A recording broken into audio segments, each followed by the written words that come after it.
Togolaises, Togolais, chers compatriotes, le professeur Wolu Komi prend la parole ce jour. Je me permets de m'adresser à son Excellence, Monsieur le Président du Conseil. Excellence, Monsieur le Président, il y a moins d'une semaine, notre pays a connu des manifestations qui vous sont hostiles. Visiblement, ces manifestations ne vous ont guère ému, tant les piliers de votre pouvoir restent à votre sens encore solides. Mais pour une raison simple, les Togolais auraient tort de vous laisser continuer dans la voie que vous avez choisie. La raison est la suivante, Monsieur le Président. Vous connaissez ce qui est bien pour le peuple, mais volontairement, délibérément, vous avez choisi de faire le contraire.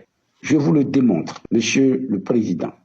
Premier point, vous avez vous-même affirmé, je vous cite, « Pour que la démocratie progresse en Afrique, il faut nécessairement limiter les mandats à 2 ou à 3. » Fin de citation. Vous savez que la démocratie est un besoin. Pour y parvenir, selon vous, il faut nécessairement limiter les mandats à 2 ou à 3. Et pourtant, après avoir fait 4 mandats, vous avez modifié la Constitution pour rester à vie au pouvoir. Excellence, Monsieur le Président, n'est-ce pas choisir le mal alors que vous savez ce qui est bien pour votre pays? Deuxième point, Monsieur le Président, vous avez dit en 2012, je cite, « Lorsque le plus petit nombre accapare les ressources au détriment du plus grand nombre, alors s'instaure un déséquilibre nuisible qui menace jusqu'en ses tréfonds la démocratie et le progrès. » Fin de citation. Votre constat est juste, mais très régulièrement, des soupçons de détournement des fonds publics dans la réalisation des travaux, des dépenses de prestige de votre entourage, des trains de vie sans commune mesure avec les revenus licites connus. Ces faits sont rapportés par les journaux. Quelle enquête judiciaire avez-vous ordonné pour que lumière soit faite et pour que les coupables éventuels soient sanctionnés? Qu'avez-vous fait de manière significative pour que la minorité ne s'accapare plus des ressources publiques? Excellence, Monsieur le Président, n'est-ce pas choisir le mal alors que l'on sait ce qui est bien? Troisième point, restant toujours dans le cadre des ressources de l'État, vous êtes personnellement accusé d'exploiter les ressources du Togo pour votre compte personnel. C'est peut-être faux, mais il se peut aussi que ce soit vrai. Vous savez que le peuple a besoin de connaître la vérité, pour autant que vous pensez que le pouvoir appartient au peuple. Vous n'en êtes qu'un délégataire. Mais aucune lumière n'a jamais été faite sur ce sujet, contrairement aux attentes légitimes du peuple. N'est-ce pas faire le mal, alors que l'on sait ce qui est bien? Le peuple n'a-t-il pas raison de penser que qui ne dit rien consent? Quatrième point, vous avez récemment, à juste titre, affirmé, je cite, « Si vous gérez mal ou s'il y a du laxisme dans la gestion, vous ne pouvez pas financer du social. » Fin de citation. Monsieur le Président, depuis longtemps, vous saviez que la CET était en difficulté. Vos collaborateurs, avec excès, consommaient l'énergie sans payer. Votre attention aurait été attirée sur le danger. Vous n'aviez pas réagi à temps. Aujourd'hui, c'est aux consommateurs d'en payer le prix. Excellence, Monsieur le Président, le peuple n'est-il pas en droit de considérer que c'est du laxisme? N'est-ce pas faire le mal alors que l'on connaît le bien? Pourriez-vous nous dire quel aurait été le montant économisé si depuis 10 ans, vos collaborateurs consommaient avec modération et payaient leurs factures? Cinquième point.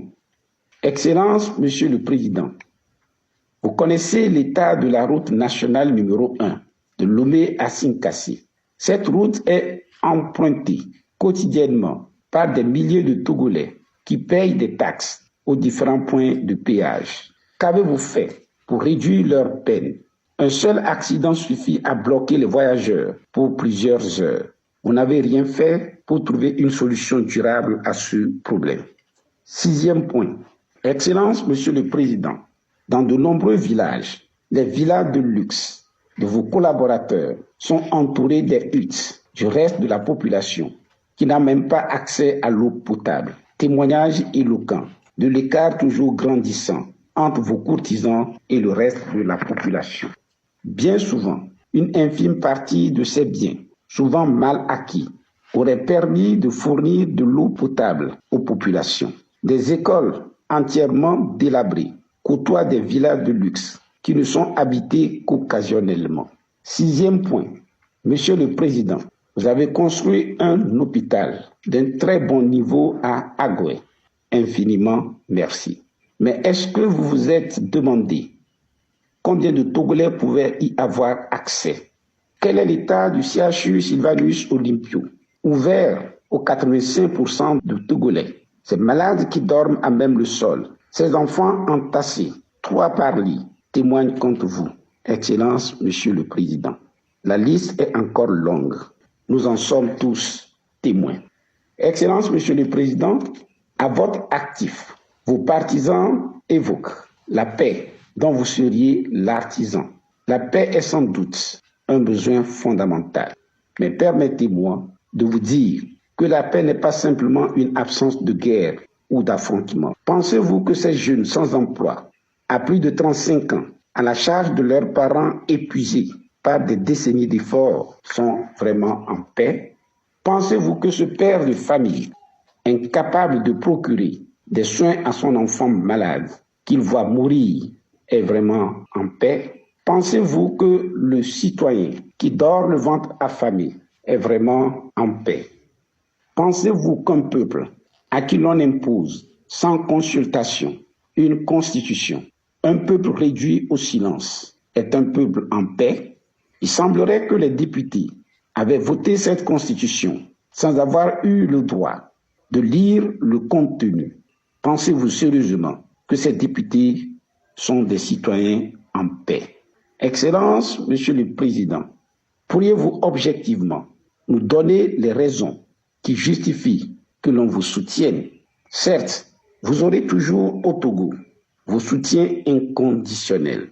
Certains le font parce que votre présence au pouvoir leur permet de continuer de piller le pays. Ce n'est pas vous qu'ils soutiennent, Monsieur le Président, mais leurs intérêts égoïstes. Une autre catégorie vous soutient par ignorance, car ils n'appréhendent pas le mal que vous faites contre le pays. D'autres, enfin, vous soutiennent par peur. C'est justement pour cette raison que pour votre compte, des personnes sont détenues, parfois sans jugement, pour dissuader ceux qui osent contester votre autorité. C'est pour cette raison qu'il faut mettre en prison des personnes qui, par leurs propos, sont en mesure d'éclairer davantage le peuple. Excellence, Monsieur le Président, tout est question de temps. Vous partirez forcément dans quelques semaines, dans quelques mois, dans quelques années ou même décennies. Vous partirez. C'est pourquoi je vous demande, avec humilité, de libérer les prisonniers politiques. C'est pourquoi je vous demande de revenir à un meilleur sentiment et de choisir le bien. C'est pourquoi je vous demande, Excellence, Monsieur le Président, de cesser d'entraver le développement du pays. Des richesses mal gérées sont forcément source d'endettement qui entravent les projets sociaux. Il est temps de libérer le Togo. Quoi que vous fassiez, vous ne pourrez jamais faire taire tous les Togolais. Professeur Oulou Komi, secrétaire national du PSR, je vous remercie.